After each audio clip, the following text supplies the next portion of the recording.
Okay, we're back here. I have gotten my Amazon order, and I pulled up a picture of what it's supposed to be, which is you can see the fuel filter, the hoses, that kind of good stuff here. Over here. And there's two intake manifold gaskets, the gasket for the carburetor gasket there, a couple O-rings, and the associated little, needle valve and all that stuff. What I got, I don't know if the person working on the line filling this order at the supply place, I don't know what happened there, but so I got the two hoses and the filter, the big stuff, right?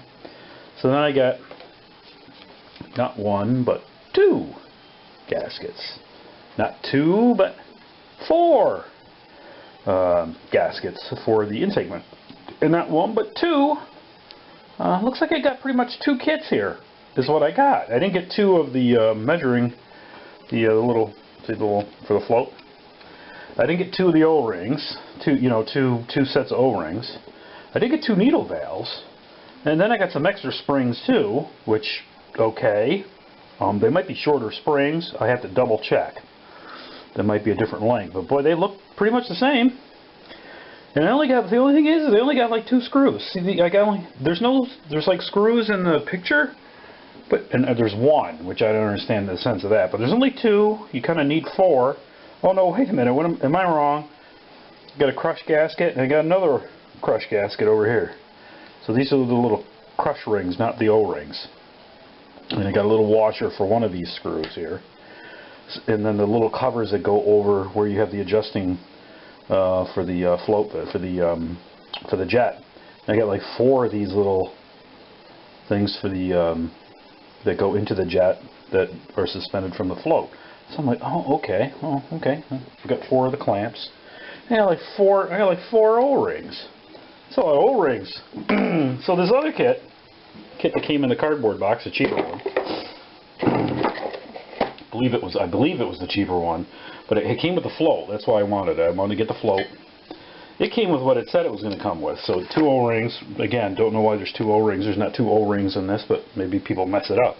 One gasket, carb gasket, the bolts that go around, they go around the actual unit, and then the hinge pin here, and a crush gasket, and the little needle valve there that goes in the float. So, kind of like a little, I don't know what to think. And of course it comes with these twist ties, which I'm still trying to figure out why there's all these twist ties. I don't really know the reason for it. I guess it's to tie the fuel line stuff down. I don't know. I'm always been a little kind of, confused by that. But so that's what we've got here. So we're going to start taking this apart and putting it back together again with the parts from the two different kits here.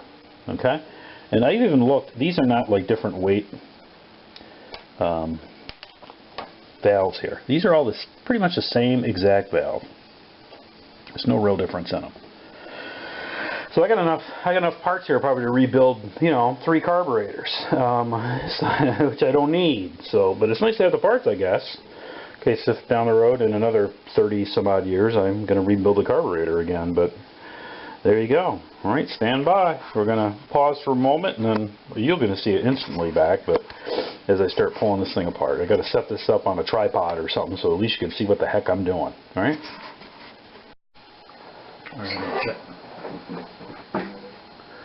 Alrighty.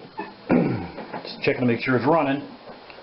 So what I have here are most of the parts for the Onan genset carburetor. We've got the new parts over here, some new parts over here. We've got the adapter plate for the air filter intake and the choke. That's there. We've got the new float over here. And again, this collection over here is kind of the old parts. Is what's in here. Now what I've also done is I've done a little comparative thing here. See, that's the new idle needle, and that's the old one. And you can see that's stepped, and this is just graduated. It's just got a taper to it. This does not have a taper. It has a very small taper, and it's got a very blunt section. So I'm going to utilize this. These are the valves for the needle valve for the float. As you can see here, old and new. That's old, that's new. I'm going to replace that.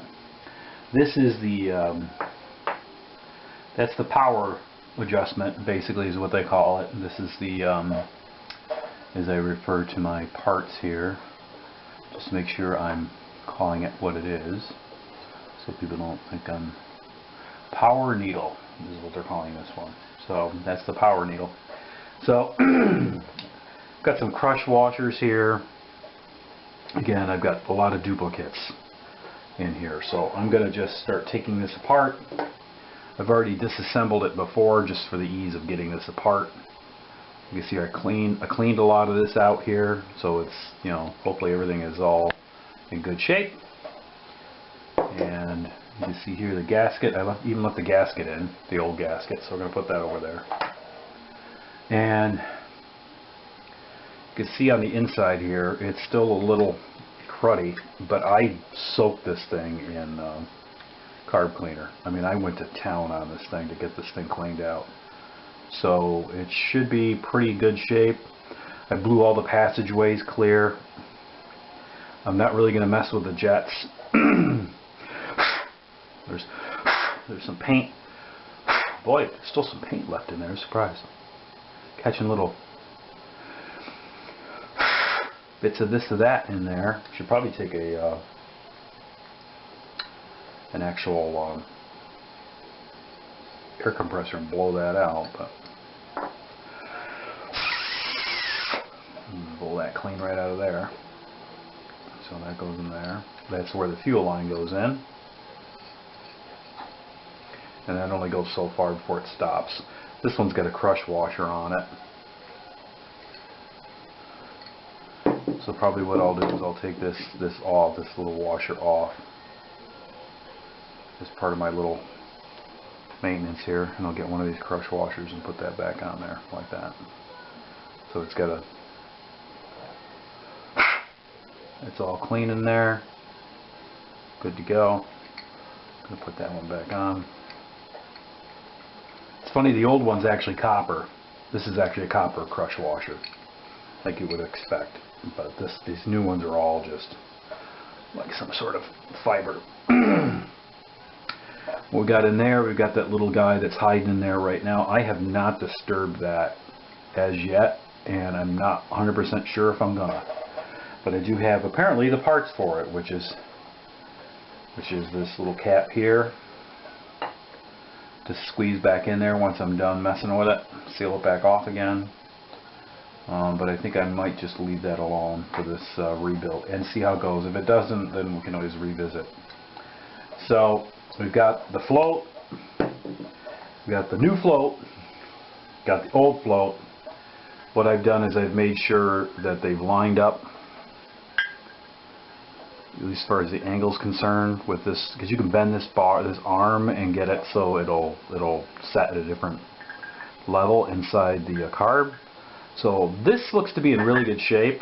I mean, this is the original carb float, so I mean, I'm kind of like, you know, do I mess with this and basically, you know, use this and risk the fact that this may not have the same buoyancy as this one does, and all the stuff that entails with running rich or lean. So I think what I'm going to do for now is I'm going to actually put this back in, but I'm going to put the new needle valve in right there and let that replace the old one.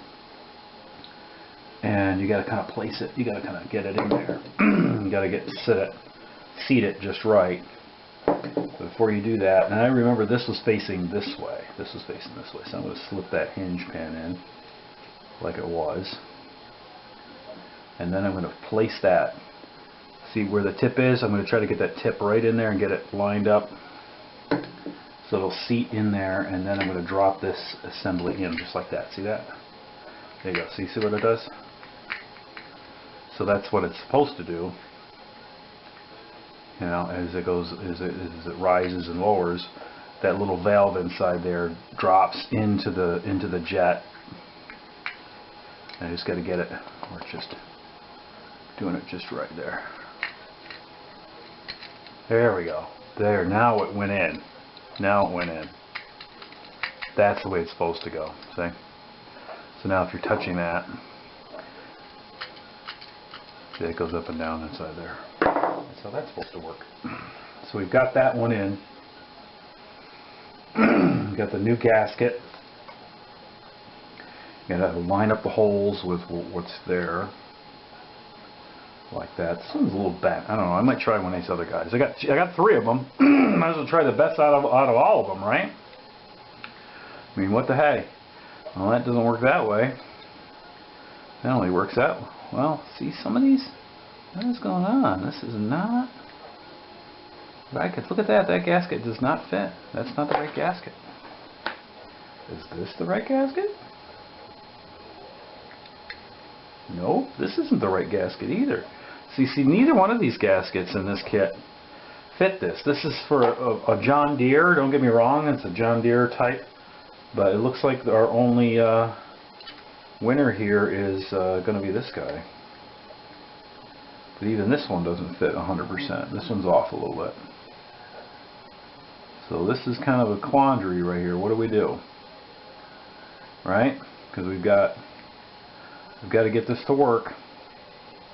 The old gasket's not in bad shape. And I took a chance with, you know, getting this. It looks like most of these line up just fine, except there's a couple of them that are, you know, I don't even know what they are. So yeah, see this one, that's just a screw hole, but still, that's the screw holes. So we got enough for 3 of the alignment holes, sort of. And what's important, because the float comes around here, but see that orifice is plugged, not plugged. Okay, it's not plugged. So you can see. So this could technically work, but I don't know. I'm a little iffy on that. So now I'm back into using the old gasket, which isn't fried at all. But I think what I may do is I may clean this up and just get this a little bit freshened up a little bit, and that way when I install this over the top here, I'll be in good shape and I won't have to worry about any of this.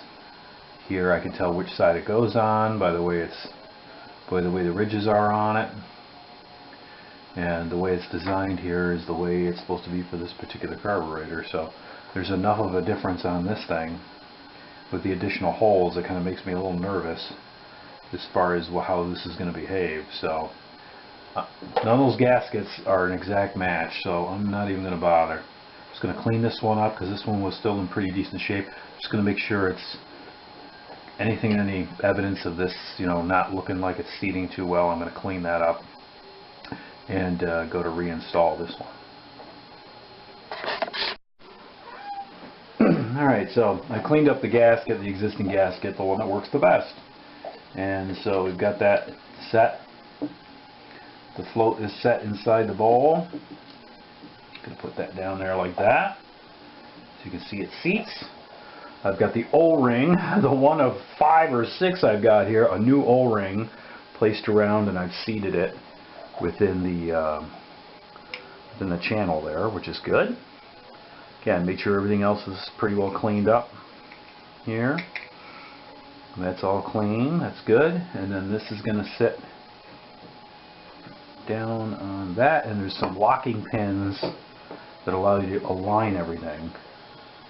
So that we've got that there. I'm going to use the new nuts on this one, or the screws, sorry. And then I'm going to put those around like that. And then I'm going to use my, let's see, the screwdriver. Put that back together again. I'm just going to snug these for a second because I'm going to show you what else I did here. I just don't want the top flopping off now. Not going to tighten them down just yet. Get them down in there. There we go. So we've got nice shiny new screws on it. Again, not going to tighten them down, just snug them. Nothing shifts when I'm moving this around. So what I've done here is obviously put this back on. I put the power needle back in, okay. Retain the same spring that was on it. So that gently, I'm going to pull that out gently. So there's the power needle.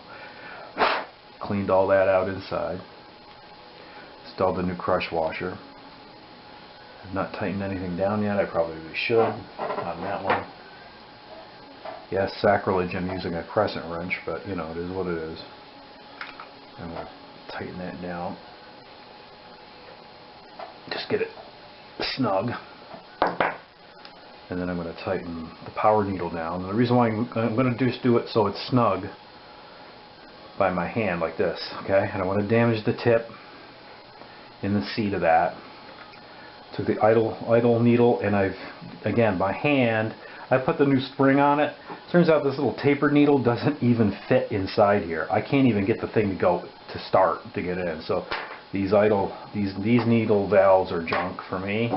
They're good probably for another model, but not for mine. So I've installed it with the same old needle valve. It didn't look damaged, but with a new spring on it.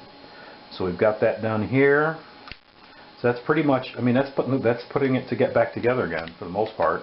The only thing I need to do is install this back on top of this. Now you can see how it's starting to come together, say with the choke.